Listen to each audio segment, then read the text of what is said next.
El texto sobre el que vamos a basar la predicación es el Evangelio de Lucas capítulo 8. Por favor, Lucas capítulo 8. Hay una historia impresionante que va del verso 26 al 39 y voy a leer la historia completa. Entonces, por favor, Lucas 8 del 26 al 39. Dice la escritura así: y arribaron a la tierra de los Gadarenos, que está en la ribera opuesta a Galilea.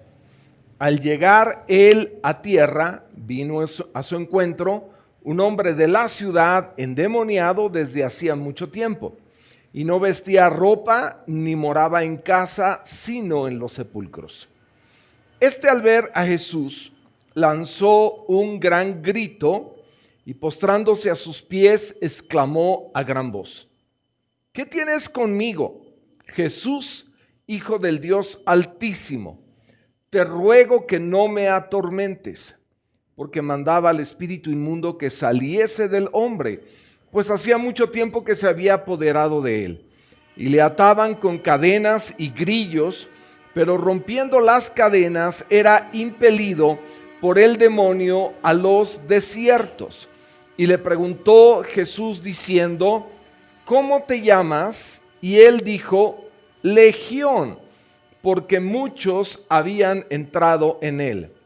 Y le rogaban que no los mandase ir al abismo. Había allí un hato de muchos cerdos que pacían en el monte. Y le rogaron que los dejase entrar en ellos, y les dio permiso. Y los demonios salidos del hombre entraron en los cerdos, y el hato se precipitó por un despeñadero al lago y se ahogó. Y los que apacentaban los cerdos, cuando vieron lo que había acontecido, huyeron, y yendo dieron aviso en la ciudad y por los campos, y salieron a ver lo que había sucedido. Y vinieron a Jesús, y hallaron al hombre de quien habían salido los demonios sentado a los pies de Jesús, vestido y en su cabal juicio, y tuvieron miedo.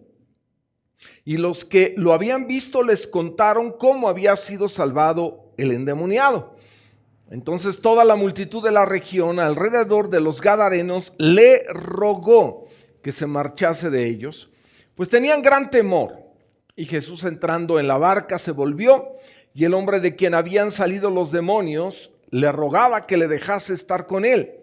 Pero Jesús le despidió diciendo: vuélvete a tu casa y cuenta cuán grandes cosas ha hecho Dios contigo. Y él se fue, publicando por toda la ciudad cuán grandes cosas había hecho Jesús con él. El ministerio de liberación de nuestro Señor Jesucristo aquí en la tierra posiblemente ocupó una cuarta parte de su ministerio. Es algo a lo que no se le da tal vez una gran relevancia, porque se enfoca el ministerio de Jesús mucho en la sanidad, en la enseñanza, pero considerando todos los casos de personas que fueron afectadas por demonios, se ha hecho un cálculo de que aproximadamente hasta un 25% del ministerio de Jesús estuvo enfocado en liberar personas que tenían problemas con demonios. Los espíritus malignos son personalidades espirituales que quieren vivir en un cuerpo. Pueden sentir, expresar emociones, pensar, creer, hablar, querer y resistir a través del cuerpo que poseen.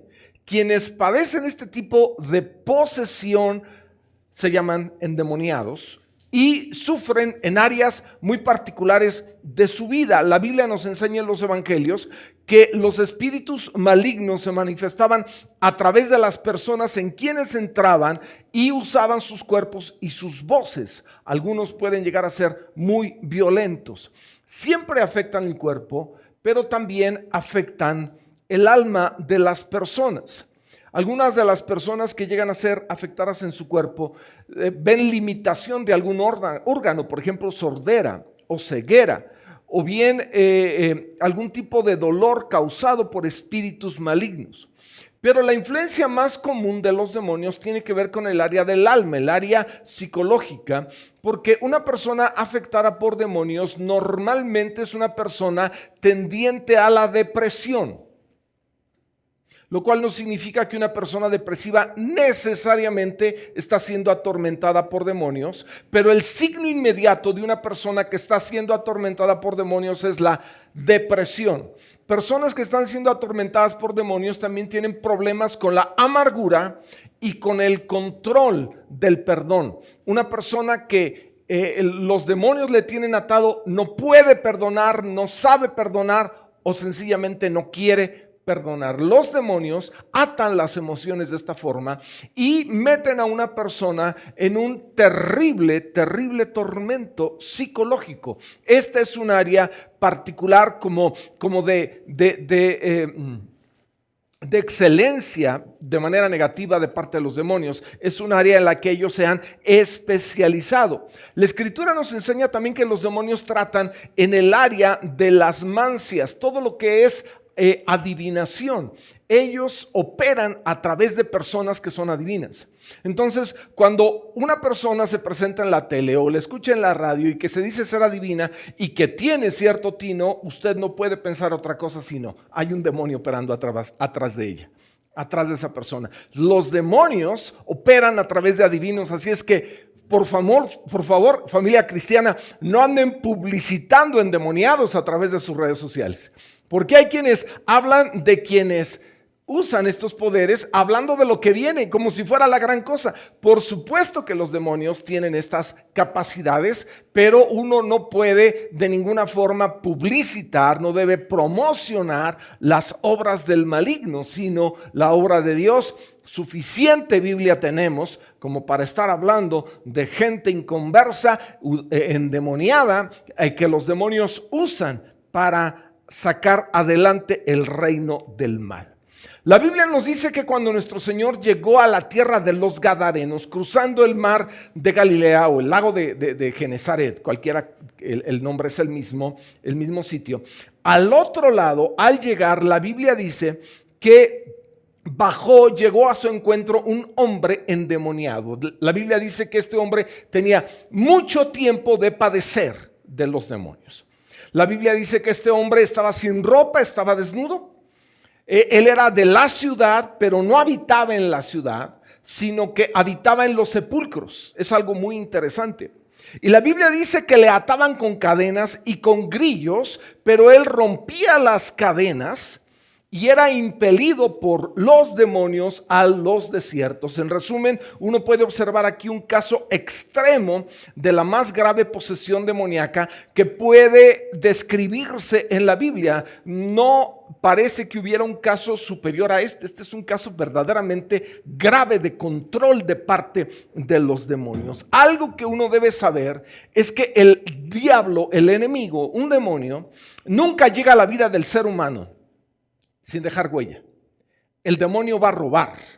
A este hombre le robó ese sentir de dignidad, le robó la autoestima, porque lo dejó desnudo.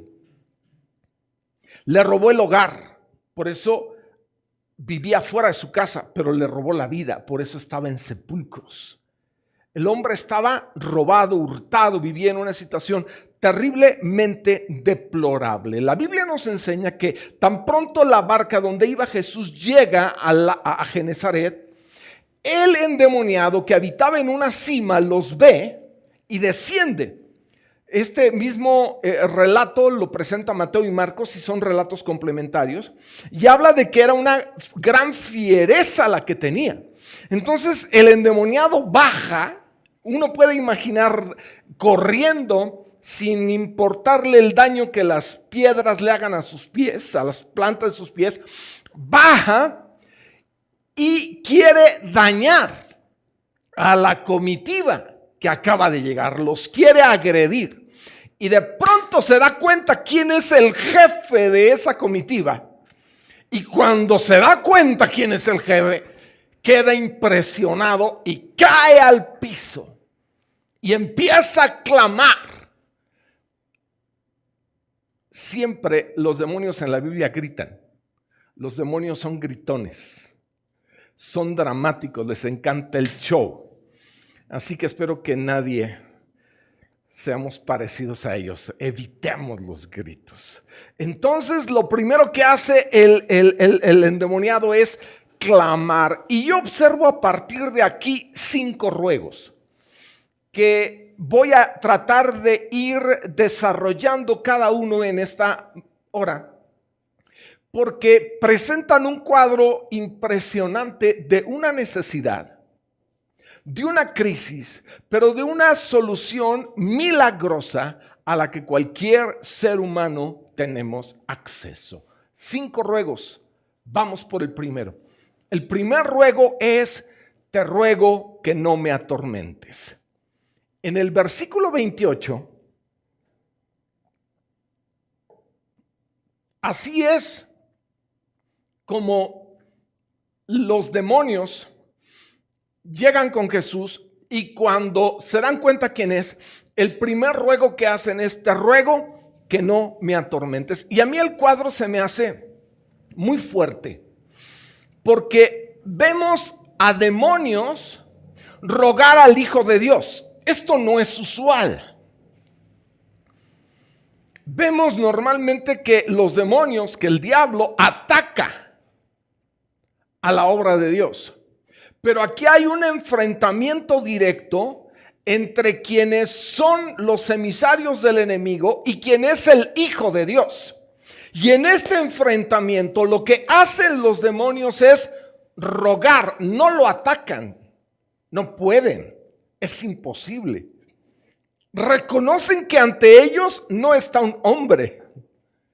Reconocen que ante ellos está el mismo Hijo de Dios. Entonces, en lugar de blasfemar, de atacar, de vociferar, de querer agredir a Jesucristo, lo que la palabra de Dios enseña es que ellos ruegan. Y el ruego es: no me atormentes, te ruego que no me atormentes. En este relato, 3 ocasiones los demonios ruegan a Jesús. Esto es algo que no deja de ser muy relevante, porque no es usual ver a los demonios rogar, pero aquí están rogando porque están enfrentándose al mismo Hijo de Dios. Me puse a investigar en el sentido del término, y el verbo rogar, que aparece 5 veces en este relato, tiene diferentes palabras en el original. La palabra que aparece aquí significa desear o anhelar. Entonces, cuando la Biblia dice que estos demonios le dijeron que no les atormente, le rogaron que no les atormentara, lo que la Biblia está queriendo decir es que ellos deseaban no ser atormentados. O sea, en el ruego está el anhelo. Casi uno puede ver al hombre demudado en su rostro, posesionado por los demonios, y los demonios a través del hombre suplicar el no ser atormentados, como por anhelando que no fuera así. Y bueno, los demonios le dicen: has venido a torturarnos acá antes de tiempo. Esto revela mucho el conocimiento que el mundo del mal tiene, que a veces los seres humanos ignoramos. La Biblia nos enseña que hay un tiempo para esto. Y la Escritura muestra que a la petición de los demonios, el Señor no responde. No hay una respuesta. Pero lo que es muy evidente es que en este encuentro los demonios representan todo lo malo. Porque el hombre que han posesionado es una muestra de cómo los demonios pueden acabar una vida. Pueden exprimirla, sacarle el anhelo de vivir y llevar a una persona literalmente a la muerte. O sea, los demonios son todo lo malo, pero frente a ellos está Jesús, que es todo lo bueno. Es un encuentro entre la fuerza del mal y el mismo Dios que es toda bondad, toda misericordia y toda gracia. Entonces, ante este encuentro, los demonios lo que tienen es pavor. Puede uno ver a los demonios experimentando un miedo extremo. Se ve el choque de poderes y los demonios con su poder que pueden hacer que el endemoniado rompa cadenas y grilletes. No pueden agredir a Jesús. O sea, los demonios poseen un poder, pero Jesús tiene poder sobre todo poder, y esto es una gloriosa realidad. En este choque se puede observar que el gadareno, el endemoniado, los demonios tienen miedo ante Jesús, pero no es un miedo que les lleve a reconocerlo, porque en el pasaje previo, la Biblia nos enseña que cuando Jesús se dirige a Gadara, en el mar de Galilea hay una gran tempestad. Y en esta tempestad el Señor la calma y la Biblia dice que los discípulos tuvieron gran temor. Entonces, el temor de los discípulos no es un temor que lleva a Jesús a ser rechazado, sino a ser aceptado. Pero el temor de los demonios no es un temor que lleve a querer estar con Jesús, sino lo quieren lejos de su vida.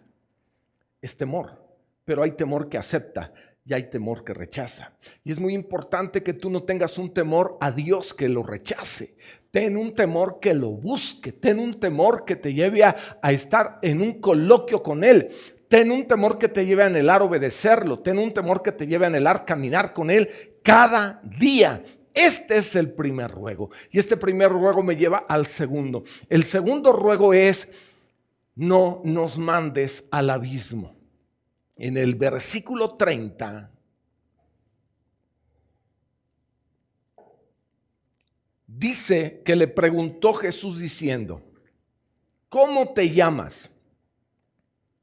Y él dijo: Legión, porque muchos demonios habían entrado en él. Y el verso 31 añade: y le rogaban que no los mandase ir al abismo. Cuando Jesús pregunta al endemoniado: ¿cómo te llamas?, quien responde no es el endemoniado, sino los demonios. La pregunta va al hombre buscando la conciencia en él, pero quienes responden son los demonios. Me llamo Legión porque somos muchos. Ustedes saben que una legión en el tiempo de Roma estaba compuesto aproximadamente por 6,000 soldados. Entonces, no sabemos si eran 6,000 demonios, pero eran miles de demonios los que estaban en este hombre. Y uno puede imaginarse si con un demonio están que les lleva el diablo. Ahora con una legión, con miles, ¿qué sensación tendría este hombre?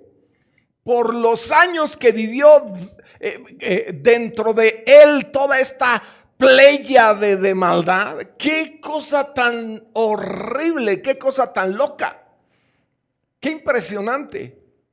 Legión, porque somos muchos, eran literalmente un ejército de demonios. La palabra que ellos usan aquí para rogar, porque dice la Biblia que los demonios le rogaron a Jesús y le rogaron que no los mandase al abismo. La palabra rogar es diferente a la anterior. Aquí sí significa suplicar, pedir.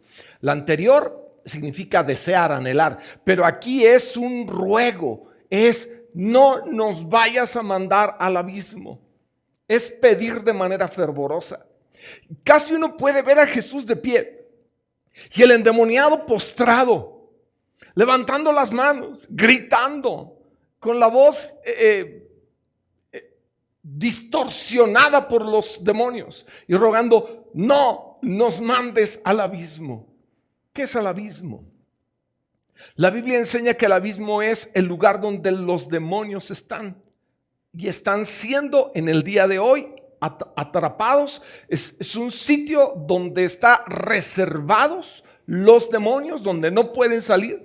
La Biblia menciona en el capítulo 9 del libro del Apocalipsis que en el tiempo de la gran tribulación se va a abrir el pozo del abismo y van a salir los demonios como langostas a afectar a los seres humanos. O sea, si alguien piensa que lo peor que pudo habernos pasado es la pandemia, espérese a la gran tribulación y demos gracias a Dios porque no la vamos a vivir. No, eso va a ser una locura, una verdadera locura. La palabra de Dios nos enseña que lo que estos demonios le pidieron es: no nos dejes ir al abismo, no nos mandes al abismo, porque el abismo está lleno de demonios y hay otros que van a llegar ahí. La Biblia dice incluso en el libro de Apocalipsis, en el capítulo 20, que el mismo Satanás va a llegar al abismo. Cuando inicie el milenio, va a ser enviado al abismo. Es un sitio donde por 1000 años va a quedar encerrado. Es un sitio que solo Dios sabe dónde está, pero el lugar existe. Y ellos saben que es el sitio donde el Padre, el Señor y Cristo puede enviarlo. Y ellos ruegan: no nos mandes. ¿Por qué? Porque tienen libertad los demonios aquí en la tierra de interactuar, de vagar y de afectar personas. Entonces es impresionante para mí cómo en esta segunda petición, en este segundo ruego, Jesús corresponde a la petición y no los envía al abismo. Vamos, si tú has pensado que Dios no te oye, por favor, escucha esto. El Señor está escuchando a demonios pidiéndole que en misericordia no los envíe al abismo, y el Señor no los envía al abismo. Por favor, eres hijo, eres hija. Tenemos derechos diferentes.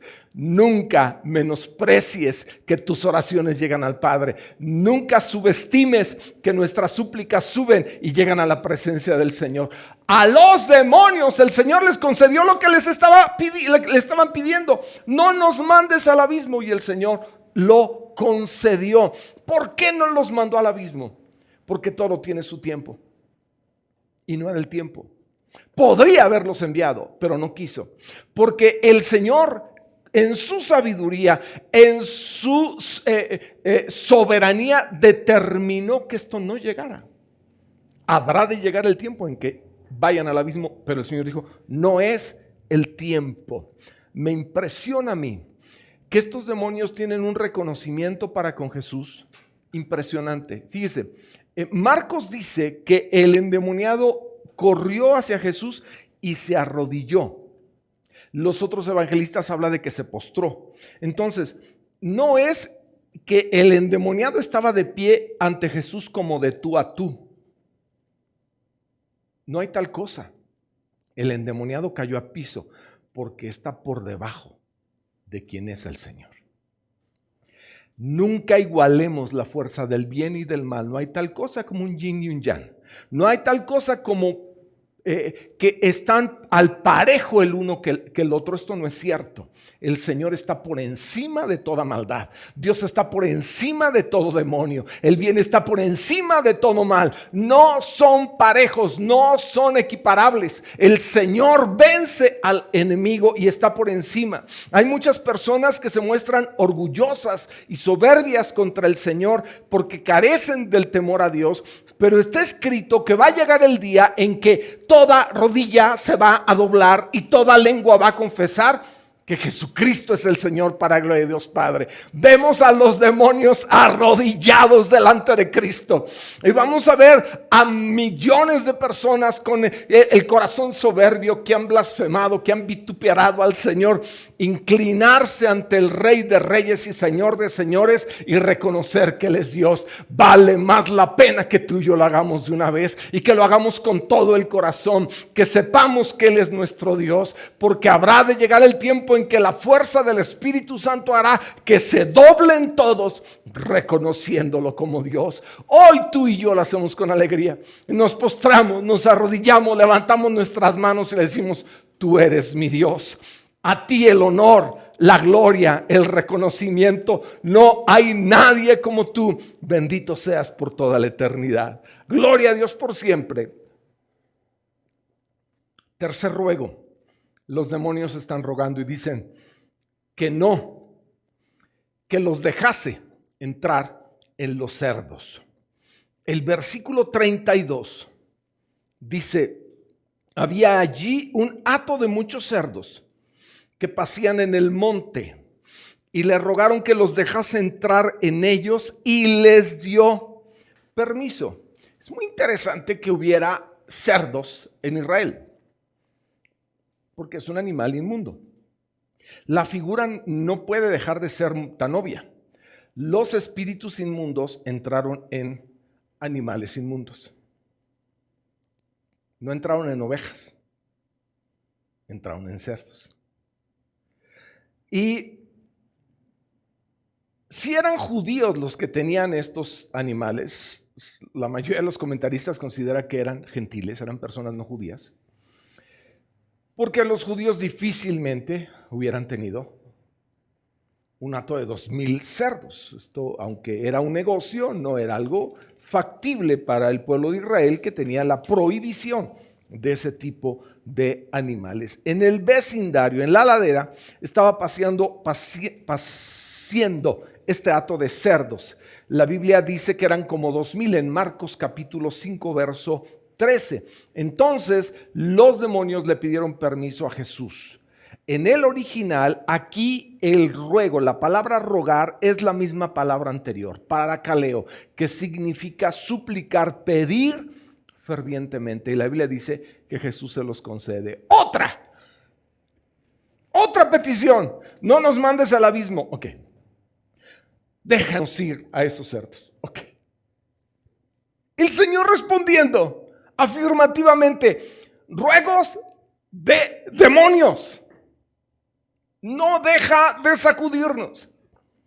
Jesús se los concede. Lo que yo observo es que sin el permiso del Señor, los demonios no podrían haberse movido un centímetro.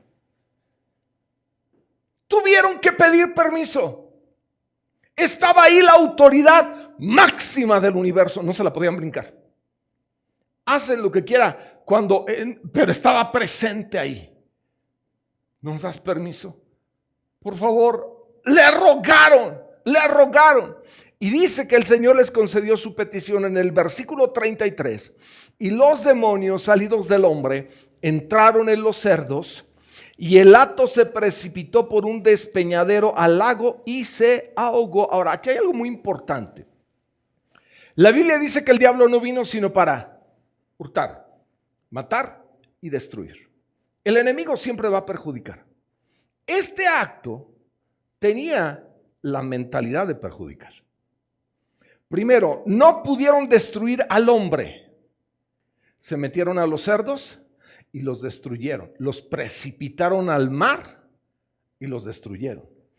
Pero además, al destruir los cerdos, pusieron en jaque mate a los dueños de los cerdos. Porque lo que estaba de por medio era dinero, era riqueza. Y hay muchas personas que mientras no les toques el dinero no hay problema. Pero cuando se toca el dinero, ya hizo chiras, pelas el negocio. Se crispó la persona porque hay una reacción de: esto es mío, no me lo toques. Y la Biblia me enseña que frecuentemente cuando el enemigo no puede dañar la integridad del ser humano, se mete con sus cosas. Job, lo primero que recibió fue un ataque contra sus bienes. Murieron sus camellos, sus ovejas, su riqueza. La Biblia menciona en Mateo capítulo 13 que el sembrador salió a sembrar, y en la parábola del sembrador hay 4 tipos de terrenos. El tercer tipo de terreno, la Biblia lo describe en 3 pinos. Dice que es aquel que el amor o el engaño de las riquezas absorben la semilla. El engaño de las riquezas se comen la semilla. Y eso es exactamente lo que hace el enemigo. Hay personas que pueden darte su atención, pueden ser muy amables, pero cuando se trata de dinero, hay dolor.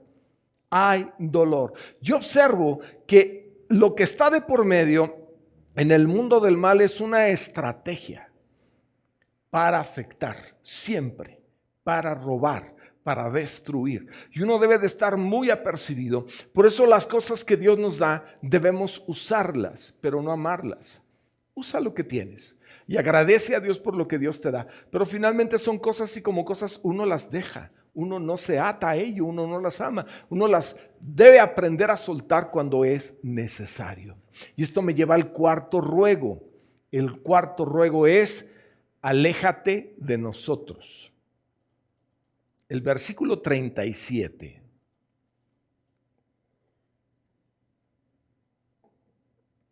Dice: entonces toda la multitud de la región alrededor de los Gadarenos le rogó que se marchase de ellos, pues tenían gran temor. Y Jesús, entrando en la barca, se volvió. La Biblia dice que cuando Dios, a través de la persona maravillosa de Cristo de la gloria, sana a este hombre, lo libera de los demonios, se hace un escándalo porque los que cuidaban los cerdos fueron a la ciudad, comunicaron lo ocurrido, llegaron los dueños de los cerdos, preguntaron qué había pasado y les explican: pues ya ven, este endemoniado, destrozo siempre, pero llegó Jesús y lo liberó. Salieron los demonios del hombre y entraron en los cerdos, se precipitaron al mar y murieron. Cuando ellos llegan, ven al hombre sentado, andaba corriendo como loco. Una persona sin paz necesita la paz de Dios. Este hombre antes estaba como loco, subiendo, bajando, pero lo encuentran sentado. 2, lo encuentran vestido, estaba desnudo. El Señor le regaló la bendición de estar vestido, le regresó su autoestima, le regresó su dignidad. 3, lo encontraron cuerdo, ya no estaba loco. El hombre estaba totalmente diferente, era el mismo, pero estaba en su sano juicio. Es impresionante el cambio que el Señor hace en la vida de los seres humanos. Nunca el cambio que el Señor realiza es para dañarnos, nunca el cambio que el Señor realiza es para perjudicarnos. Él te cambia para hacerte una mejor persona, Él te cambia para hacerte un mejor individuo, Él te cambia para hacerte útil. Y esto a mí me apasiona, porque una persona puede llegar a ser útil a pesar de sus incapacidades. Porque Dios toma lo necio del mundo, lo vil del mundo, lo menospreciado y lo que no es, y deshace lo que es a fin de que nadie se jacte en su presencia. No es por los méritos humanos, es por la simple, pura y gloriosa gracia del Señor que el ser humano puede llegar a ser útil. Y ahí está este hombre, otrora víctima de demonios, otrora afectado, molestado, dolido, herido, y ahora está en su sano juicio, está vestido, ya no anda como saltimbanqui para todos lados por la falta de paz. El hombre está tranquilo. Nunca somos más dueños de nosotros que cuando le entregamos nuestra vida a Jesús. Los Gadarenos, la Biblia dice que tuvieron miedo.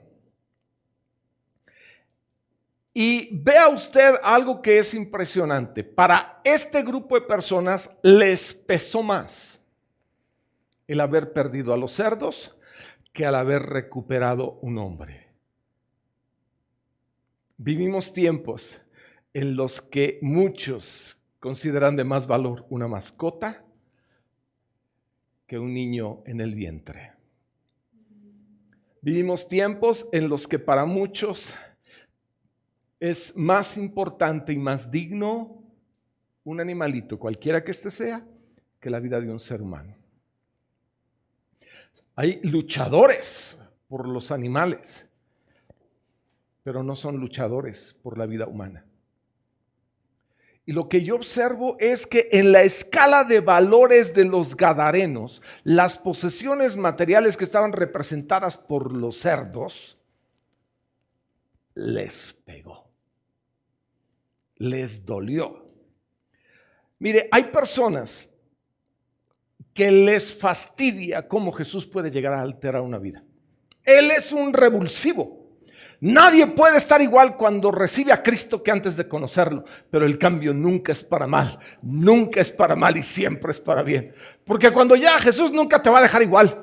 te va a cambiar, te va a transformar, va a meter ideas en tu cabeza de dignidad, de limpieza, de superación, de ser mejor.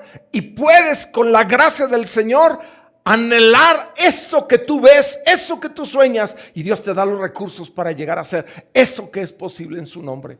Él revoluciona la vida. Pero hay personas que se incomodan cuando el Señor les hace saber, es que no está bien que trates mal a tus empleados, dales el sueldo correcto.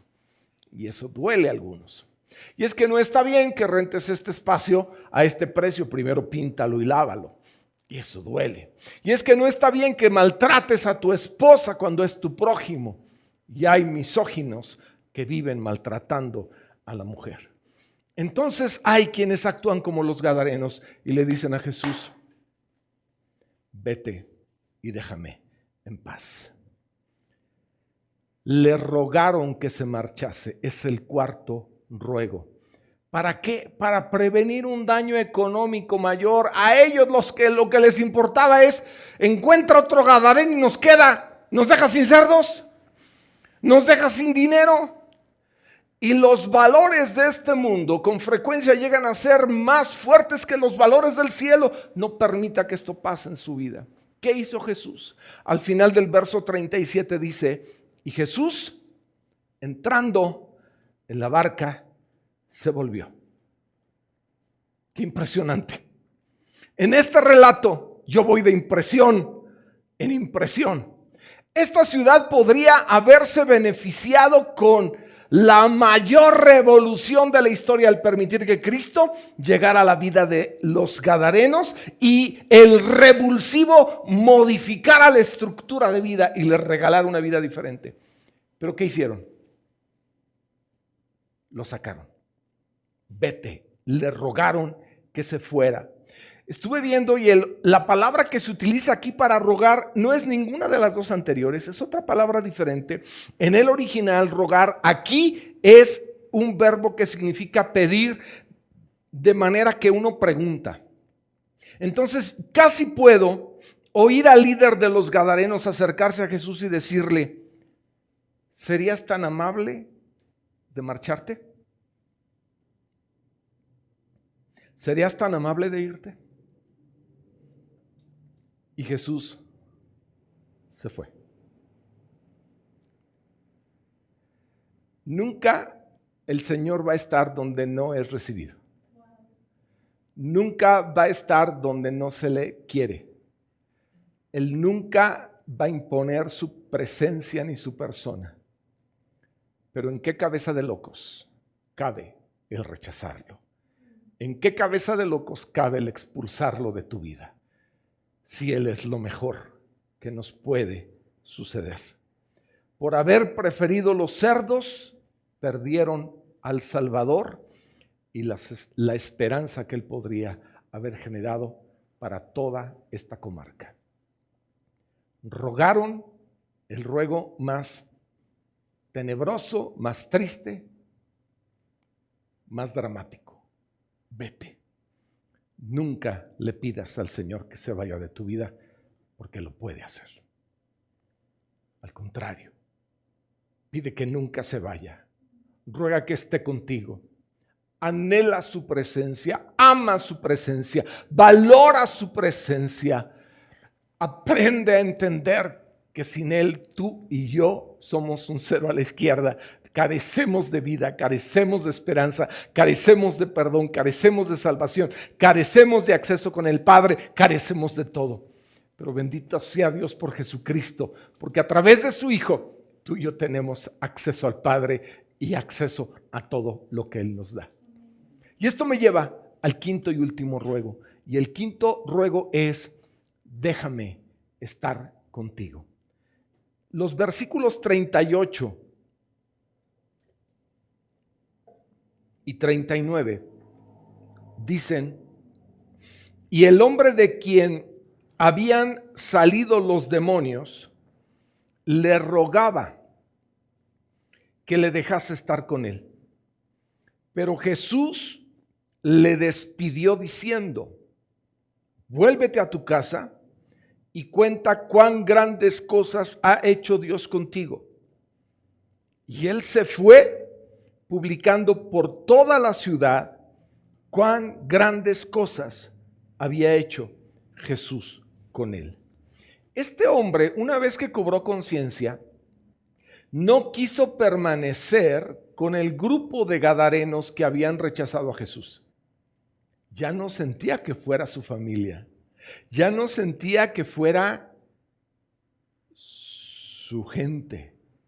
De pronto él tuvo una identidad con Cristo porque su espíritu volvió a la vida y percibió lo que antes no había percibido. Y le ruega a Jesús: déjame estar contigo. Quiero estar contigo. Y de las 5 peticiones que en este relato hay, esta es la única petición a la que Jesús dice no. A ver, pastor, los demonios hacen 3 peticiones y 2, el Señor dice sí. Los gadarenos hacen una petición y el Señor dice sí. Y este hombre hace la mejor petición: quiero estar contigo. Y el Señor dice no. ¿Con cuánta frecuencia las buenas intenciones nuestras no es la perfecta voluntad de Dios? Y uno puede llegar a percibir que la petición que uno hace está bien, que es correcta, pero Dios todo lo sabe.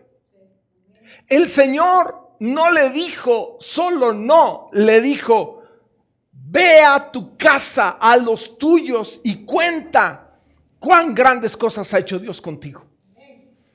Lo que el Señor le dijo a este hombre fue: tu lugar es aquí. Porque Jesús fue rechazado, pero no fue rechazada la obra de Jesús.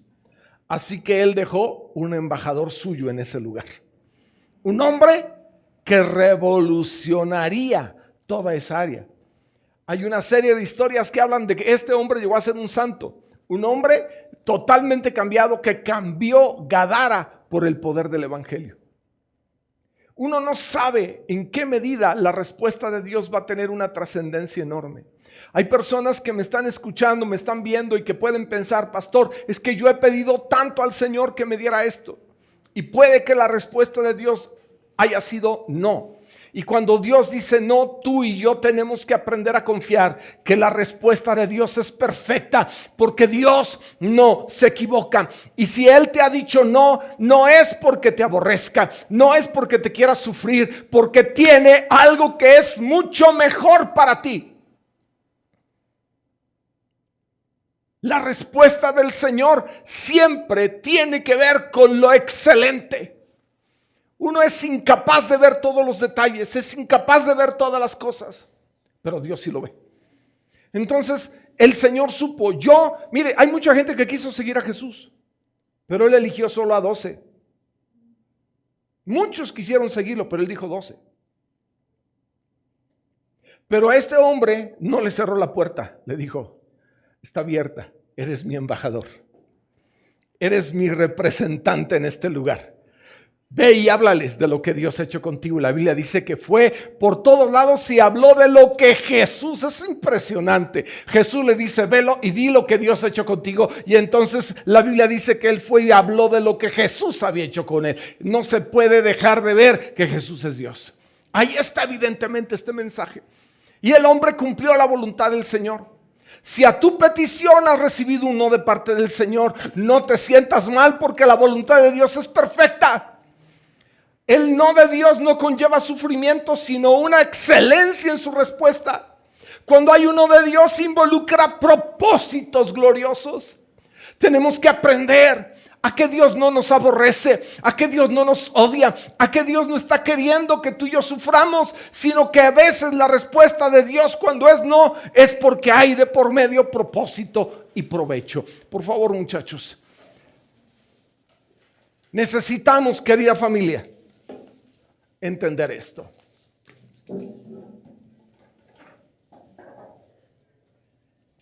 Voy a terminar y quiero suplicarle a usted en su casa que deje su sillón y esté de pie conmigo. allí en su casa, en su sala, en comedor, en la recámara, donde esté, si le es posible, esté de pie conmigo. Quiero terminar. Mire, cuando se dirigieron de Galilea a Gadara, la Biblia dice que en el transcurso se desató una gran tempestad. Me puse a investigar y encontré que es la única tempestad mencionada en el Evangelio. No hay otra. La única tempestad. La Biblia dice que fue una gran tempestad, pero una tempestad tan extrema que el agua entró en la barca y la Biblia menciona que ellos tenían miedo por su vida, porque tenían un gran peligro. Fue algo inusitado, nunca se había vivido antes y la Biblia me enseña que no hubo nada después en el relato del Evangelio. Finalmente el Señor se levantó, aquietó la tempestad y llegaron a la otra orilla. ¿Qué fue lo que hubo de por medio? Yo creo que usted y yo podemos discernir. El enemigo, a través de una tormenta, quiso obstaculizar que Jesús llegara con el Gadareno. Pero cuando llegó, nadie pudo evitar que ese hombre fuera liberado. Esta pandemia ha sido como una tempestad larga, difícil, complicada. Pero en medio de la pandemia, usted y yo estamos arriba de la barca. Y lo mejor es que el que está al frente es Jesús. Esta tempestad, esta pandemia va a terminar. Pero usted y yo no dejemos la barca. No dejemos al Señor. Porque después, cuando lleguemos al otro lado, usted y yo vamos a ser sorprendidos. Porque el poder de Dios va a ser desatado sobrenaturalmente. Porque vamos a ver la gloria del Padre. Porque los milagros, las señales, los prodigios y las maravillas van a seguirnos. Porque el Señor se va a mover como nunca antes se ha movido. Y lo vamos a ver, lo vamos a sentir y vamos a ser testigos de su poder. Detrás de la tormenta vendrá la gloria de Dios. Levante sus manos, vamos a cantarle, vamos a alabarle.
Aleluya, amén. Él te oyó, Él me oyó, Él nos oyó y vino a rescatarnos. Bendito sea el Señor. Quiero hacer una primera oración en esta hora por todas las personas que digan: pastor, yo necesito que el Señor me libere, yo necesito que Él entre a mi corazón, yo necesito que Él me perdone, necesito que Él venga a salvarme y que haga una obra en mí, necesito que Él rompa cadenas en mí. Yo quiero que ores conmigo ahí en tu casa con todo tu corazón. Esta oración, repítela, sácala de tu corazón y dile: Padre, en esta hora estamos ante ti y yo te agradezco porque tu palabra ilumina mi corazón y mi vida, y te doy gracias porque lo que tú hiciste, lo haces y lo haces en mi vida. Ahora dile: yo me abro a ti, Señor. Dile: yo me abro a ti. Levanta tus manos y dile: yo me abro a ti. Y yo te creo, porque el poder tuyo se manifiesta en mi vida. Te creo por salvación. Te creo por perdón. Te creo por liberación. Te creo por sanidad. Te creo por el quebrantamiento de las obras de las tinieblas. Y te creo porque me haces más que vencedor. Levanta tus manos. Dile: yo te creo por victoria. Te creo por victoria. Te creo por victoria. Y yo quiero orar por un momento junto con cada persona que está en su casa. Vamos a creerle al Señor por el bien que Él hace. Y reprendemos toda obra del maligno, toda ansiedad, todo temor, toda angustia, toda zozobra. Tú perdona, tú no permitas que la amargura llene tu corazón. Entrega esto, libérate, sé libre en el nombre de Jesús. Experimenta la libertad que Cristo te da. Allí en la presencia de Dios, ábrete para recibir la gracia, para recibir el amor, para recibir la bondad, para recibir el poder del Espíritu fluyendo en tu vida. Padre, dile: renuncio a toda obra maligna, renuncio a todo lo que está mal. Y yo te creo porque estoy en tus manos. Te creo porque me bendices. Te creo porque me amas. Te creo porque me abrazas. Te creo porque me sostienes. Y te creo porque eres mi Dios eternamente y para siempre. Gloria a ti. Alábale. Dale honor. Vamos. Bendecimos tu nombre. Aleluya.